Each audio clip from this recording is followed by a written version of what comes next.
এতদিন তো মানে আইএসএফ গোষ্ঠীদ্বন্দ্ব দেখা যায়নি, কিন্তু আবার কি নতুন করে গোষ্ঠীদ্বন্দ্ব শুরু হয়েছে? কারণ যেভাবে ফেসবুক সোশ্যাল সাইটে ক্ষোভ দেখা যাচ্ছে। না, গোষ্ঠীদ্বন্দ্ব নয়, সতর্কতার জন্য আইএসএফ এর পক্ষ থেকে নয়, সাধারণ মানুষ, ভাঙড়ের মানুষ আমাদেরকে সতর্ক করছে। জাস্ট কিন্তু এটা খুব একটা ভালো দিক, গুড সাইড। সাধারণ মানুষও আমাদের পার্টির প্রতি অনেকটা ভরসা রেখেছে। তার প্রমাণ 1,26,555টি ভোট আমি পেয়েছি, গতবারের থেকে প্রায় 20,000 বেশি ভোট। তারা আমাদেরকে সতর্ক করছে যে আমরা শান্তির ভাঙড় চাই, এমন কোন লোককে আইএসএফ এ না সামিল করানো হয় যারা ভাঙড়ের শান্তির ভাঙড়কে বিপন্ন করতে পারে, অথবা যারা পুরাতন নেতৃত্ব আছে তাদের মাথায় না বসিয়ে দেওয়া। এই ধরনের অনেকে লেখালেখি করে পোস্ট করছে। আমি তাদের সহ সবাইকে আশ্বস্ত করতে চাই, ভাঙড়ের মানুষকে। আমি যে কথা বলে ভাঙড়ের মানুষের কাছে ভোট চাইতে গিয়েছিলাম, সিন্ডিকেট, হিংসা, দুর্নীতি, কাটমানি মুক্ত, শান্তির, সম্প্রীতির, ঐক্যের একটা ভাঙড় তৈরি করতে চাই। আমি আপনাদের মাধ্যমে ভাঙড় সহ রাজ্যের মানুষকে এটাও বলবো যে ভাঙড়ের যে আমি কমিটমেন্ট করেছিলাম, ভাঙড়ের মানুষকে নেই শান্তির, সম্প্রীতির মডেল ভাঙড় আমি গড়ে তুলবো। আর একটা কথা, যে কানা, ফাটা, ফুটো যা আছে, আমার নেতৃত্বরা 2025-26 নির্বাচনে বৈতরণী পার করেছে, তাদের নেতৃত্বেই ভাঙড় চলবে।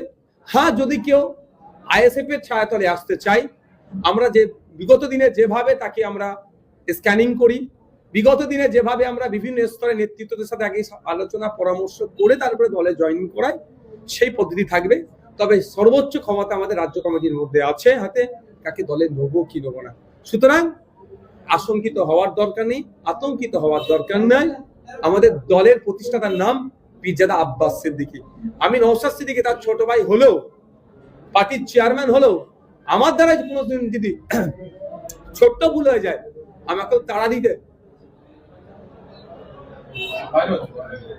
তাড়া দিতে তিনি ছাড়েন না।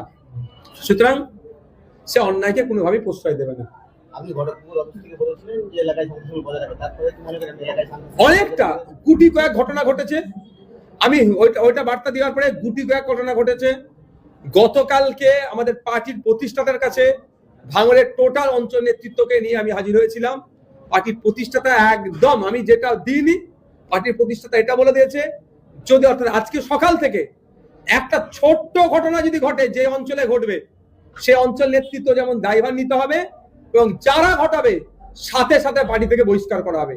আপনারা আজকে সকাল থেকে ভাঙড়ে এমন কোনো ঘটনা দেখাতে পারবেন না যে আইএসএফ দ্বারা ঘটেছে। তবে একটা কথা আমি বলি, এখানে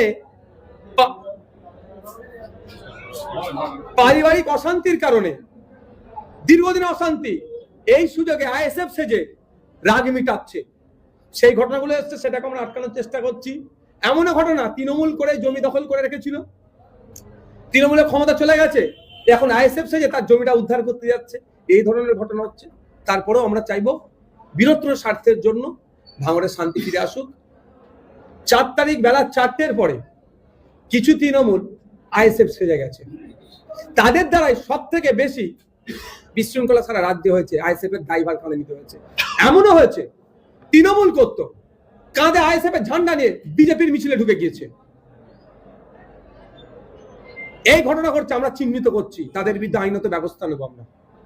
আর যদি আইএসএফ এর কেউ যেটা করে থাকে, তাদেরকে পার্টি থেকে বহিষ্কার করবো, এটা জোর গলায় বলছি। আমাদের আইডিওলজির সাথে বিজেপির আইডিওলজি ম্যাচ করে না।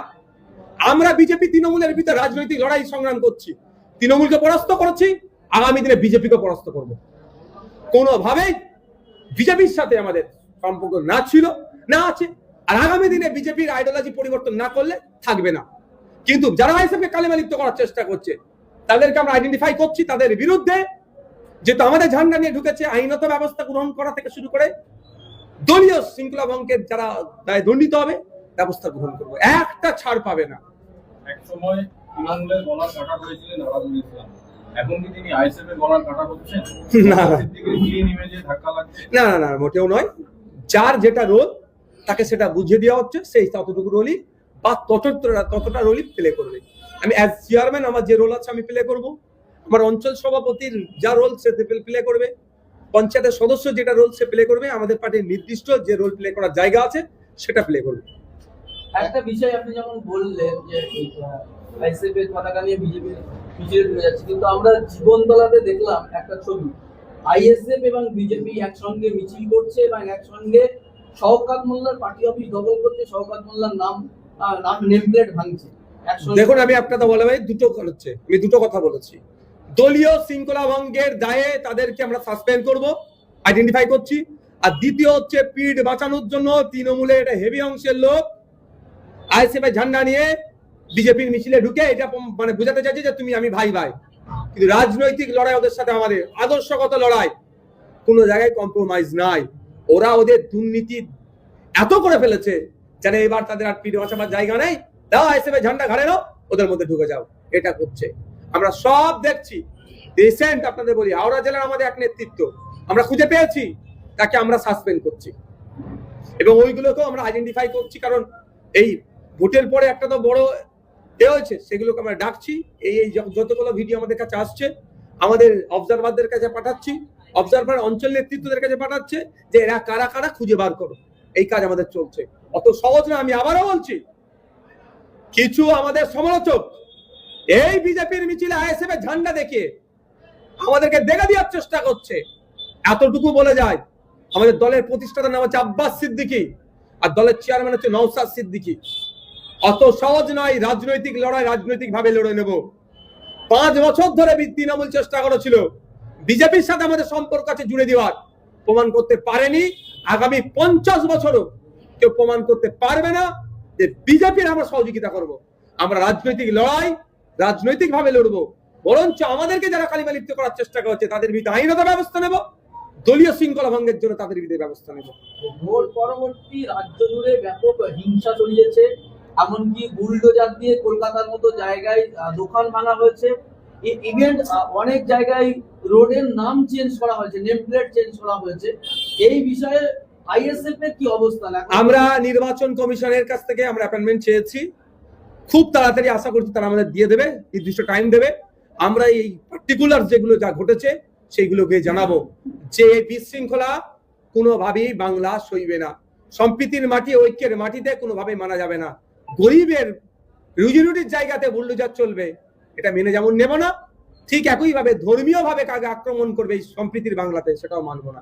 কিন্তু প্রশ্ন এটাই, আজকে মমতা ব্যানার্জিকে প্রশ্ন করা হচ্ছে না কেন? যে মমতা ব্যানার্জি বলেছিল যে মুসলমানদের মাসিয়া সাজার কথা, যে মসজিদের আক্রমণ হলো কেন, আপনি একটা কথা বলছেন না কেন? আজকে মমতা ব্যানার্জি, অভিষেক ব্যানার্জি কোথায়? তৃণমূলের নেতৃত্বরা কোথায়? আজকে তো ভাঙড়কে একটা মাত্র দিয়েছে, ভাঙড় দিয়েছে, রাজ্যে তো আমাদের দেয়নি। এখনো তো প্রায় 80টা মতো তৃণমূলের বিধায়ক, তারা কোথায়? তারা কেন গণতান্ত্রিক প্রক্রিয়া রাস্তায় নেমে এখনো প্রোটেস্ট করছে না? আমিও জানতে চাই এটা। কিন্তু আমরা চুপ থাকবো না, আমরা আইনত ভাবে এটা আমরা মোকাবেলা করবো।